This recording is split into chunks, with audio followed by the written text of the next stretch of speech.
exemple, j'ai fait du triticale l'année passée, donc je l'ai fait exclusivement pour les volailles. En fait, pour tout simplement, quand ils arrivent, je mets principalement de l'aliment complet, plus ce qu'ils trouvent dans les parcs. Et après, petit à petit, je mets du mélange que je fais, donc souvent c'est du triticale, et j'essaye différentes protéines, parce que la plus grosse problématique, en fait, c'est l'assimilation de la protéine par les volailles, parce que malheureusement, ce qui marche le mieux, c'est le soja. Et la production de soja, nous ici, avec le nombre de pierres qu'on a, c'est pas la peine. Et donc j'essaye différentes choses comme du lupin, du pois, de la févrole. La limite, en fait, c'est qu'il faudrait ce qu'on appelle toaster les graines pour les rendre plus assimilables. Et toaster, en Charente, ça n'existe pas encore.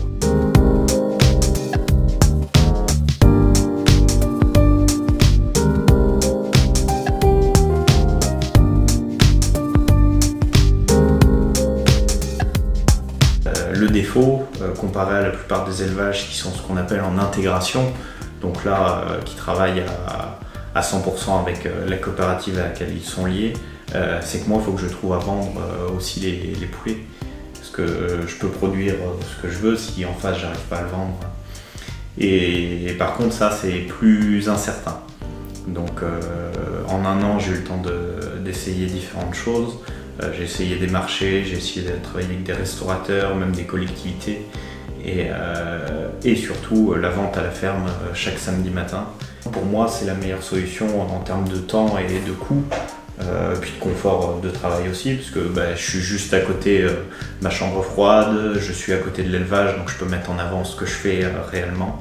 Et puis du gain de temps, parce que je regroupe tout le monde en une matinée de travail.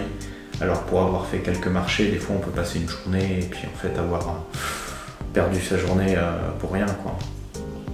Donc c'est pas facile à mettre en place, mais je pense que c'est ce qu'il y a de plus reposant et agréable pour l'éleveur lui-même.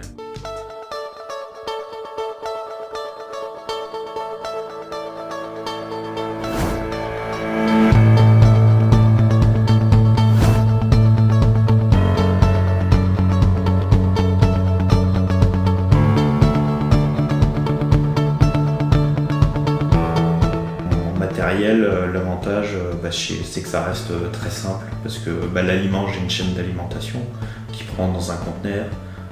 Moi, il y a une partie du complément que je donne au seau de temps en temps. Et après, l'eau, c'est une ligne de pipette qui est directement branchée sur le réseau d'eau, donc c'est pareil, il n'y a pas grand chose à y faire. Donc souvent, l'activité au quotidien en fait, des volailles, c'est regarder que tout va bien réellement. C'est vérifier qu'il y a la bonne pression au niveau des pipettes. Est-ce que c'est à la bonne hauteur? Est-ce qu'il faut repailler? C'est plus des détails comme ça qui prennent pas toujours de temps, mais quand on y est, il faut faire que regarder. Il peut y avoir une fuite d'eau, il peut y avoir je sais pas, un poulet dans le lot qui boite, sachant qu'une volaille faible dans un lot, souvent les autres le poussent quand ils mangent ou ce genre de choses, quoi. Donc ces animaux-là, souvent je les mets à part, tout simplement dans des vieux clapiers à lapin le temps qu'ils se refassent. Je les garde 1 ou 2 semaines et puis après, souvent c'est plus en fin de l'eau, donc ils vont à l'abattage directement. Mais c'est des choses qui font que l'hygiène de l'élevage est bonne. Parce qu'un animal qui est un peu plus maigre, est-ce qu'il n'est pas malade? Est-ce que c'est contagieux? Après, je suis sur des taux de mortalité qui sont très faibles, donc je suis à moins... Ouais, sur 300 et quelques poulets, j'en perds peut-être 2 par lot. J'avais mis une caméra pour filmer un peu les alentours de l'élevage et que peut-être une nuit sur 2, il y a un renard qui fait le tour. Donc ils sont présents. On sait que sur la commune, il y en a beaucoup. Les chasseurs en avaient répertorié 36 il y a 6 mois. Donc ils sont présents et puis il faut savoir se protéger. Et le grillage est enterré à 20 cm dans le sol.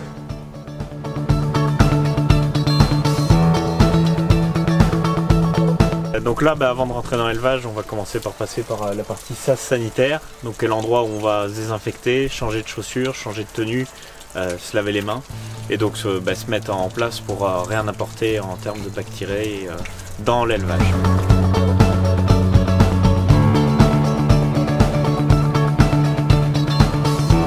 Donc là, ce que je disais par rapport aux cabanes déplaçables, celle qui est ici où il y a les petits, il y a 2 mois avant son nettoyage, elle était dans le parc d'en face. Et donc là, après coup, je désinfecte donc le fumier à la chaux vive, je le retire et je redésinfecte un coup à la chaux vive.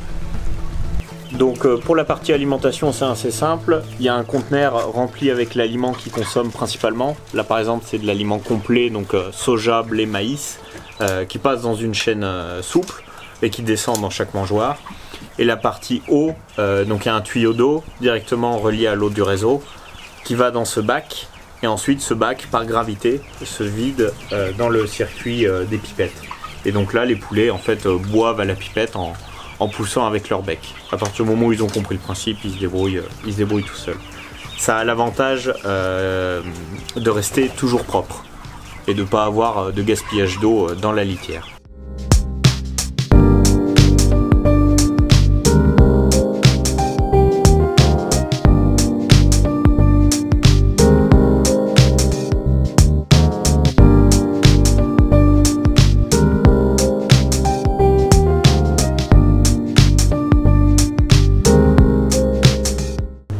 Donc là, en gros, une fois que les volailles ont été attrapées le jeudi soir, le vendredi matin,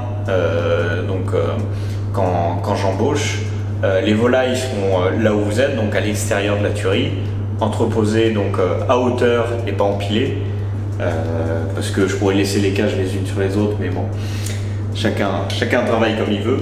C'est comme ça que j'ai choisi de faire. Au moment de l'abattage, donc c'est des cages de 4 poulets, parce que toute ma chaîne de transformation en fait se fait par 4 volailles, puis que physiquement ça reste dans des poids convenables à porter.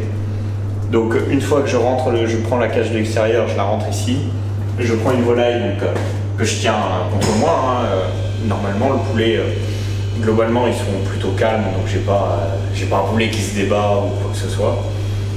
Et tout simplement ils vont dans cette machine en forme de V dans laquelle en fait je mets leur tête et j'appuie sur le bouton ici et donc ça les assomme à 240 mA pendant à peu près 8-10 secondes. Donc 240 mA en fait c'est pas un chiffre au hasard, c'est ce qui a été proposé légalement comme intensité d'assommage. Donc ensuite la volaille d'ici va dans ce que j'appelle le C noir. Donc là, ils sont la tête à l'envers et je pratique une incision au niveau de la volaille pour qu'elle saigne et la vider de complètement tout son sang. Donc ça, je le répète 4 fois. Ensuite, une fois que j'ai eu mes 4 poulets de fée, je les prends, je les trempe dans de l'eau chaude, tout simplement pour faire rentrer l'eau pour qu'ils se plument mieux dans l'ensemble du plumage. Une fois bien humidifiés, je les prends, je les mets dans la plumeuse. Donc la plumeuse, en fait, le principe, c'est un tombereau rotatif dans lequel je mets les 4 volailles, donc avec un petit moteur électrique qui fait tourner le tombereau, et les volailles en s'entrechoquant contre des petits doigts en plastique solide, ça va suffire à les plumer. Donc il faut à peu près une dizaine de secondes pour ça. Et ensuite, le reste, le fait de les vider et de les préparer, se fait tout à la main pour ensuite être mis en chambre froide. D'élever des animaux de leur plus jeune âge jusqu'à la fin, je me voyais mal laisser le boulot, c'est-à-dire les abattre, à quelqu'un d'autre. Et en plus, je me suis dit que c'était une bonne façon de voir le produit fini et de le faire comme je voulais le faire.